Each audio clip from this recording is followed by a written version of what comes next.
গত 6 মে রাতে দুষ্কৃতীদের ছোড়া গুলিতে মৃত্যু হয়েছে শুভেন্দু অধিকারীর আত্মসহায়ক চন্দ্রনাথ রথের। আর আজ তার বাড়িতে এলেন রাজ্যের মুখ্যমন্ত্রী শুভেন্দু অধিকারী।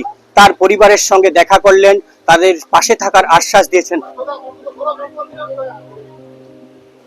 উনি করবেন এবং কোনোদিনই আমাদের পরিবারকে উনি ভুলে যাবেন না। বলছেন যে আমি ভুলিনি, কোনোদিনই আপনাদের পরিবারকে আমি ভুলে যাব না। চন্দ্র আমার জন্য যা করেছে। আপনারা এখন নিরাপত্তার অভাব বোধ করছেন নাকি, যে পুলিশ সিকিউরিটি প্রয়োজন? আমার কোনো প্রয়োজন ছিল না, তবে উনি বলছেন যে নিরাপত্তা উনি আমার জন্য একটা ব্যবস্থা করে দেবেন, কোথাও বেরোলে সঙ্গে নিরাপত্তা। চন্দ্রনাথ রথের মা যেমনটা জানালেন, তার বাড়ির যে সদস্য রয়েছে সেই সদস্যের নিরাপত্তার ব্যবস্থা যেমন করা হয়, তিনি পাশে থাকবেন বলে এমনটাও জানিয়েছেন। পরিবারের সঙ্গে যখন তিনি কথা বলেন, জেলার যিনি পুলিশ সুপার রয়েছেন সেই পুলিশ সুপারকেও তিনি কিন্তু ডেকে পাঠান তার বাড়ির পরিবারের সদস্যদের, যে তাদের নিরাপত্তার ব্যবস্থা করেন তিনি কিন্তু জানিয়ে দেন। ইতিমধ্যেই কিন্তু শুভেন্দু অধিকারী কলকাতার উদ্দেশ্যে রওনা দিয়েছেন।